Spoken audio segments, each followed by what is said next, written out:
Abraham H Maslow का जन्म 1908 में ब्रुकलिन शहर न्यूयॉर्क में हुआ था। उन्होंने विस्कोसिन के विश्वविद्यालय में प्राथमिक व्यवहार का अध्ययन किया और जहां से उन्होंने मनोविज्ञान में 1934 में आचार्य की उपाधि प्राप्त की।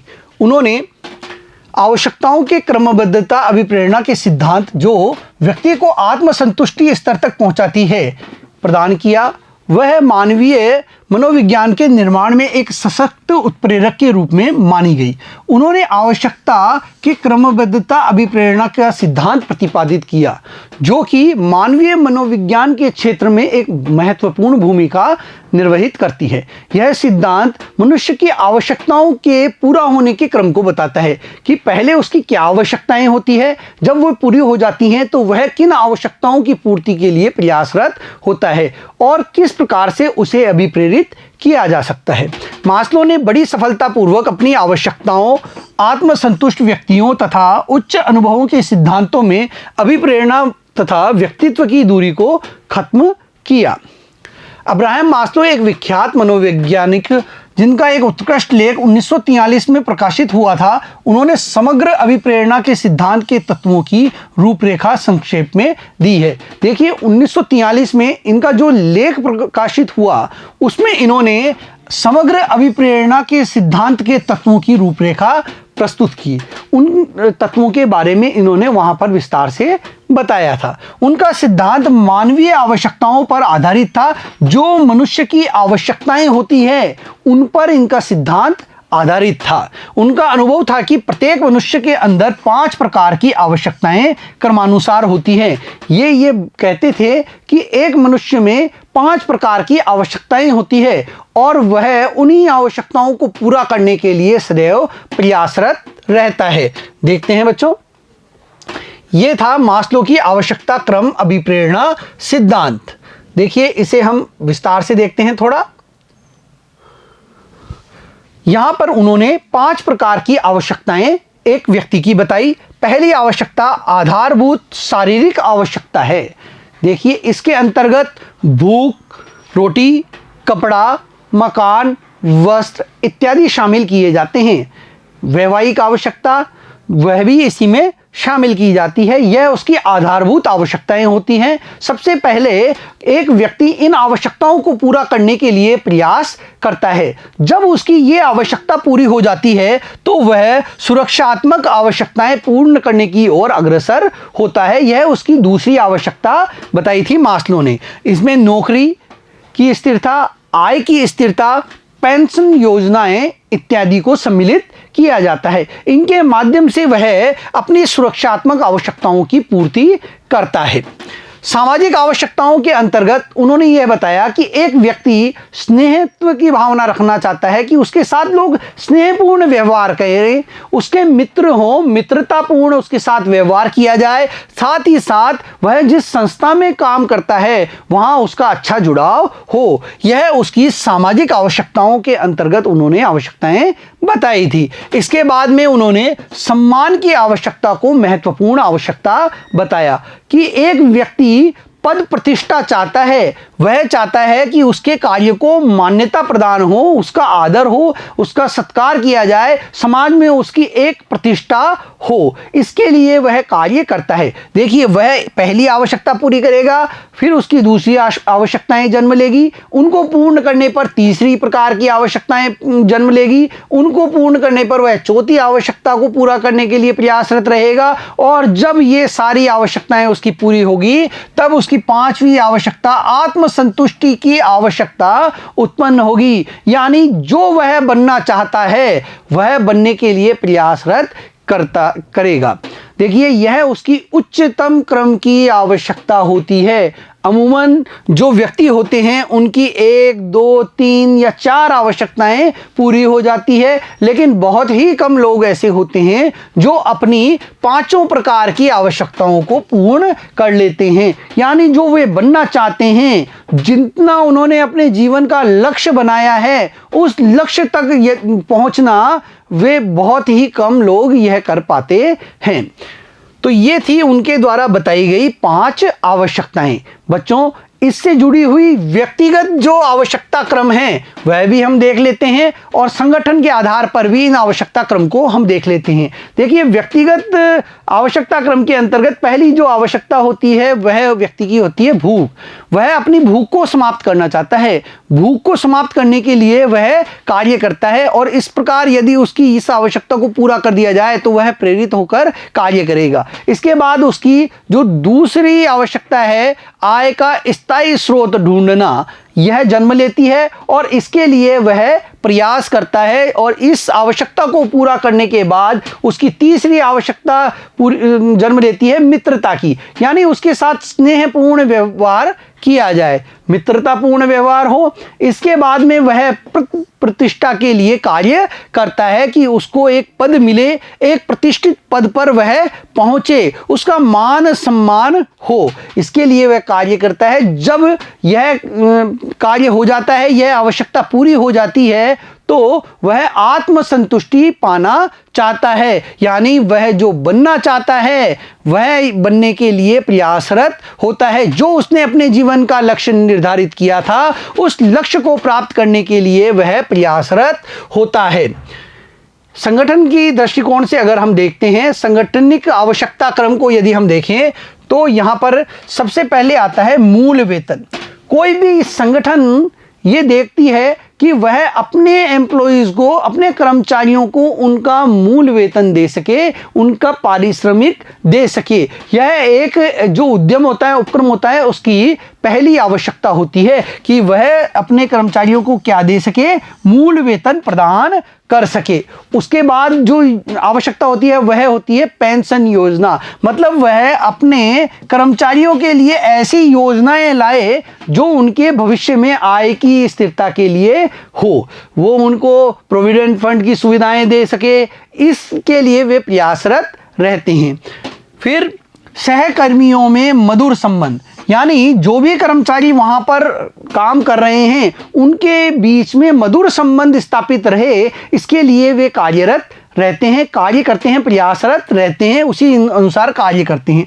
इस आवश्यकता के पूर्ण हो जाने पर संगठन में पद विवरण, यानी किसको क्या पद मिलना चाहिए, किस पद के योग्य वह है, उसे वह पद दिया जाए, इस पर कार्य किया जाता है।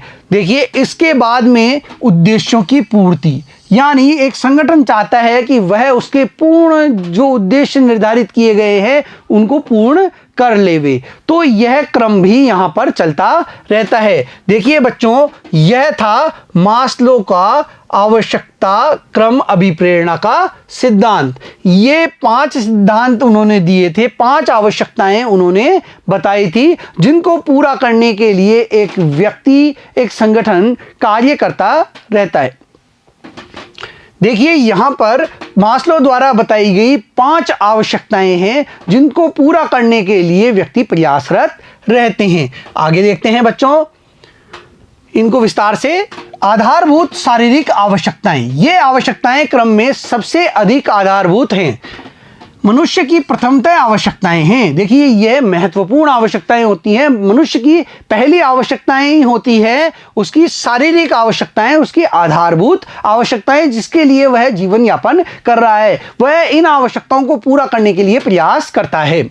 भूख, प्यास, नींद आदि कुछ इस प्रकार की आवश्यकताओं के उदाहरण हैं। वेतन इन सभी आवश्यकताओं की संतुष्टि करती है। देखिए, भूख, प्यास, नींद आदि इस प्रकार की आवश्यकताएं हैं जो मनुष्य पूरी करना चाहता है और अच्छा वेतन प्राप्त करके वह इन आवश्यकताओं को पूरा कर सकता है। सुरक्षा आवश्यकताएं, देखिए यह भी व्यक्ति की महत्वपूर्ण आवश्यकता होती है। उसे जब अपनी शारीरिक आधारभूत आवश्यकताओं की क्षति से सुरक्षा करनी होती है तो वह इन आवश्यकताओं को देखता है, वह इन आवश्यकताओं को पूरा करना चाहता है। यह आवश्यकताएं सुरक्षा तथा किसी भी शारीरिक तथा मनोवेगों की क्षति से बचाव प्रदान करती है। उदाहरण, पद में सुरक्षा, आय स्रोत में स्थिरीकरण, नियमितता, सेवानिवृत्ति योजना, पेंशन इत्यादि ये उसकी सुरक्षात्मक आवश्यकताओं को पूरा करती हैं।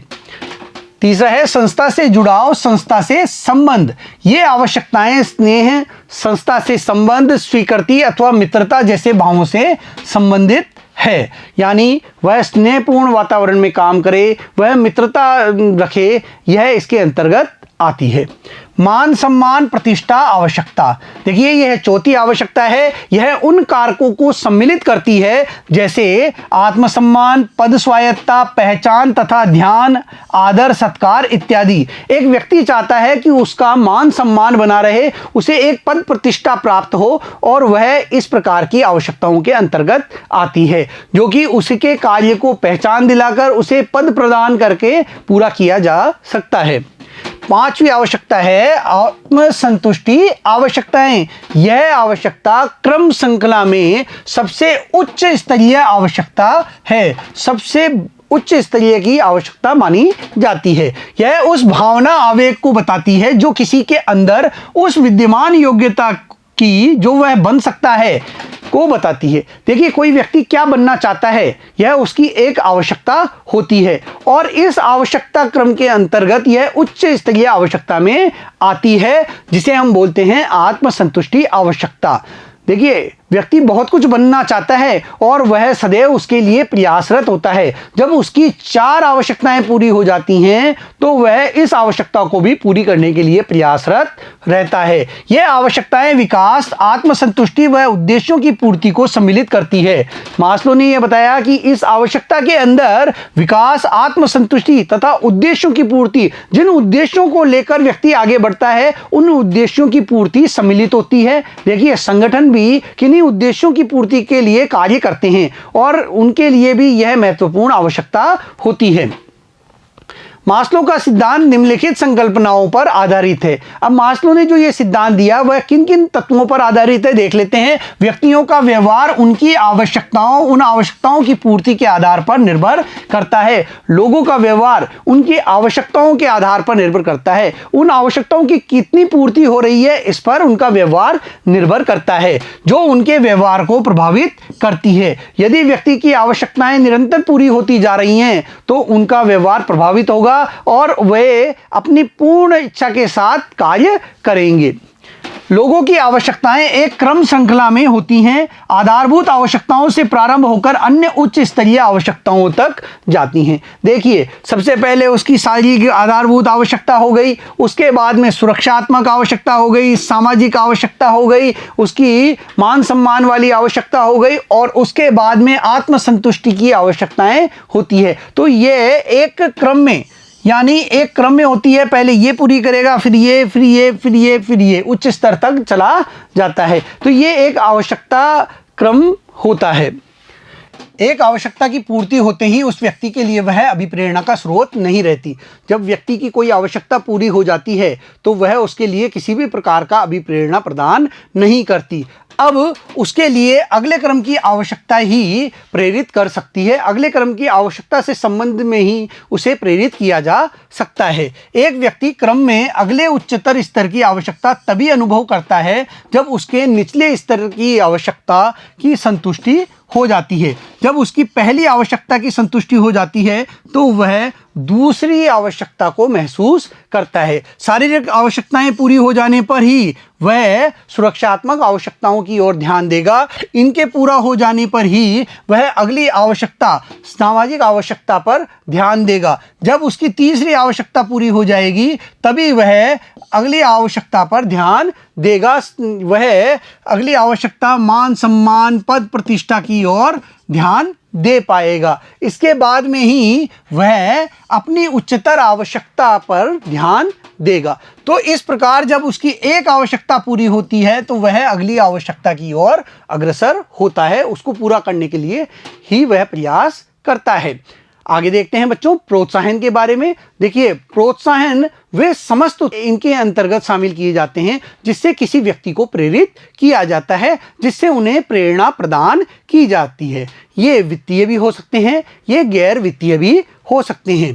प्रोत्साहन से तात्पर्य उन सभी उपायों से है जिनका प्रयोग व्यक्तियों को प्रोत्साहित करने के लिए किया जाता है, जिनसे लोगों को प्रोत्साहित किया जाता है, कार्य करने के लिए तैयार किया जाता है, उनके कार्य व्यवहार को, कार्य निष्पादन को सुधारा जाता है, जिससे उनके कार्य निष्पादन में सुधार हो। प्रोत्साहन के प्रकार, दो प्रकार के प्रोत्साहन होते हैं, वित्तीय प्रोत्साहन और दूसरा गैर वित्तीय प्रोत्साहन। देखिए वित्तीय प्रोत्साहन जो होते हैं ये धन से संबंधित होते हैं, वित्त से संबंधित होते हैं, जबकि जो गैर वित्तीय प्रोत्साहन है ये धन से संबंधित नहीं होते। देखते हैं वित्तीय प्रोत्साहन। वित्तीय प्रोत्साहन वे प्रोत्साहन हैं जो प्रत्यक्ष रूप में वित्त के रूप में हैं, यानी वित्त से ये सीधे संबंधित होते हैं तथा जिन्हें वित्त के रूप में मापा जा सकता है तथा ये कर्मचारियों के बेहतर निष्पादन के लिए एक उत्प्रेरक का कार्य करते हैं। देखिए एक व्यक्ति को अपनी आवश्यकताओं की पूर्ति के लिए धन की आवश्यकता होती है, तो वह अपनी आवश्यकताओं को पूरा करने के लिए वित्तीय प्रोत्साहन से प्रेरित होता रहता है। जब उसकी इस प्रकार की आवश्यकता पूरी हो जाती है तो वह गैर वित्तीय प्रोत्साहन से भी प्रोत्साहित होता है, तो उसको वित्तीय रूप से प्रोत्साहित करने में ये वित्तीय प्रोत्साहन योजनाएं काम आती है। इनके प्रकार देखते हैं। वित्तीय प्रोत्साहन के प्रकार, वेतन तथा भत्ता। वेतन जो उसके कार्य के बदले मिलता है। उत्पादकता संबंधी पारिश्रमिक, जो उत्पादन वह कर रहा है, जो उत्पादकता उसकी है उसके अनुरूप उसको पारिश्रमिक मिलना। बोनस, अधिलाभांश। बोनस जो है वेतन के अतिरिक्त होता है।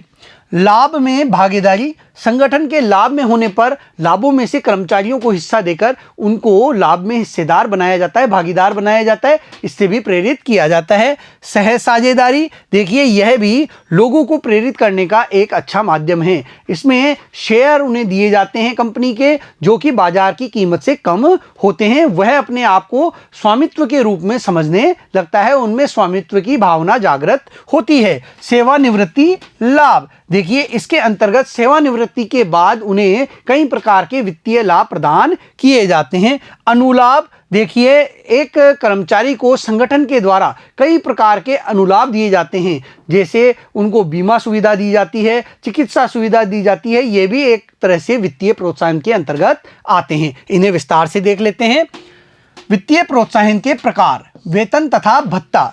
प्रत्येक कर्मचारी के लिए वेतन एक आधारिक वित्तीय प्रोत्साहन है। इसमें आधारभूत वेतन, महंगाई भत्ता तथा अन्य भत्ते शामिल है। हर व्यक्ति कुछ न कुछ धन प्राप्त करने के लिए एक संगठन से जुड़ता है, वह इसके फलस्वरूप मजदूरी या वेतन प्राप्त करता है। यह उसे प्रोत्साहित करने के लिए बहुत जरूरी होता है कि उसे अच्छा वेतन मिलता रहे, समय समय पर वेतन भत्ते बढ़ते रहें, उनमें वृद्धि होती रहे। उत्पादकता संबंधित पारिश्रमिक मजदूरी प्रोत्साहन, देखिए इसके अंतर्गत जो व्यक्ति द्वारा उत्पादन किया जा रहा है, यदि वह उस उत्पादकता को बढ़ाता है तो उसे इसमें प्रोत्साहन मिलना चाहिए।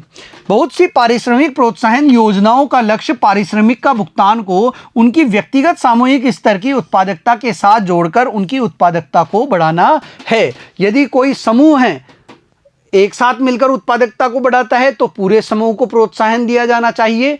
जब व्यक्ति अकेले उत्पादकता को बढ़ाने का प्रयास करता है, उत्पादकता बढ़ाता है, तो उसे प्रोत्साहन दिया जाना चाहिए, वित्तीय प्रोत्साहन उसे मिलना चाहिए।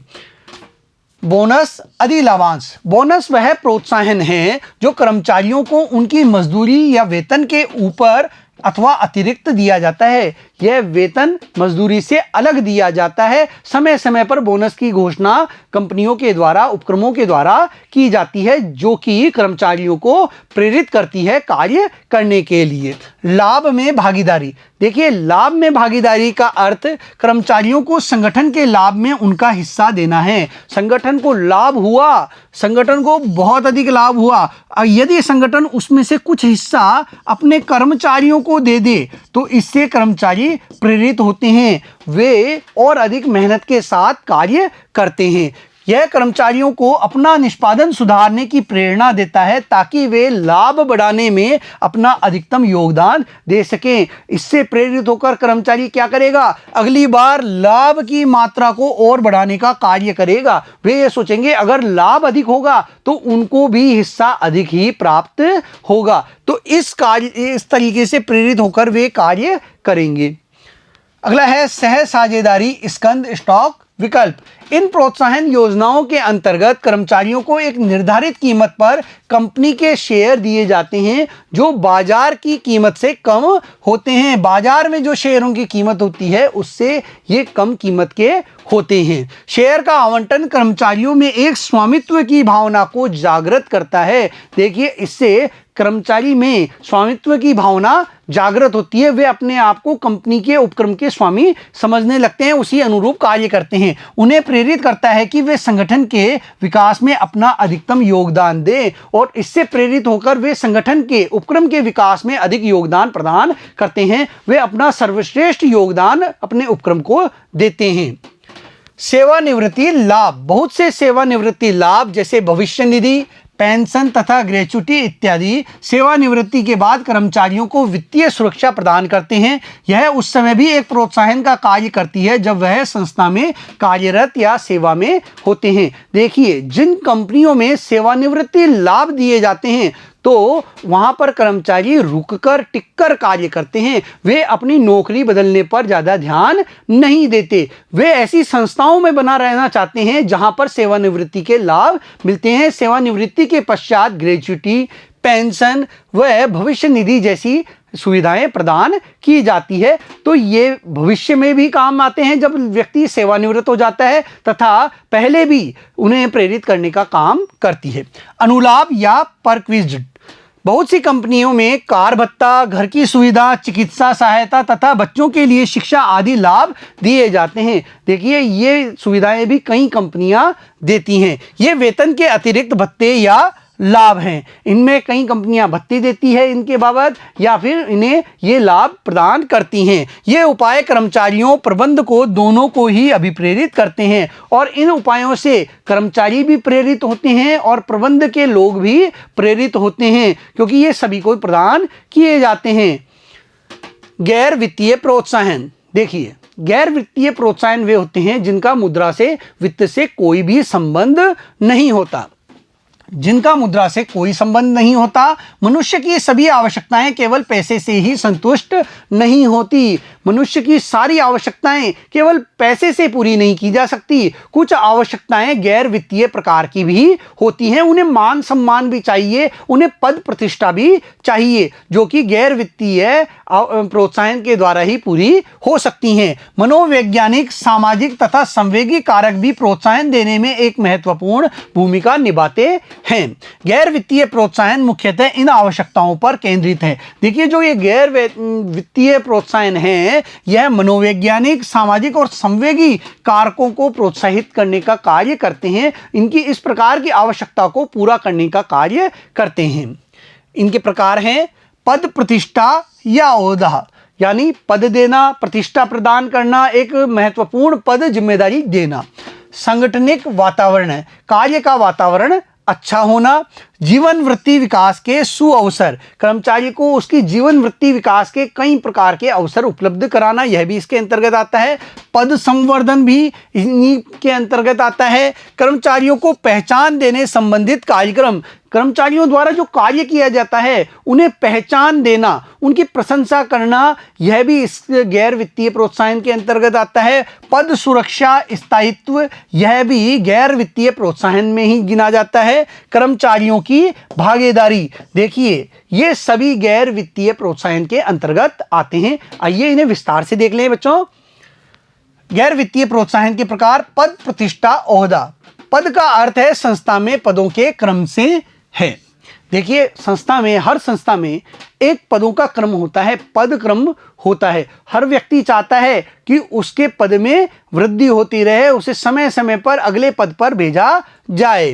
मनोवैज्ञानिक, सामाजिक तथा मान सम्मान, प्रतिष्ठा संबंधी आवश्यकताएं मनुष्य की पद को दी गई प्रतिष्ठा तथा सत्ता द्वारा पूरी हो जाती हैं। देखिए, मनोवैज्ञानिक रूप से एक व्यक्ति चाहता है कि उसके पद में वृद्धि हो, समाज में भी उसका मान सम्मान बढ़े, पद प्रतिष्ठा बढ़े।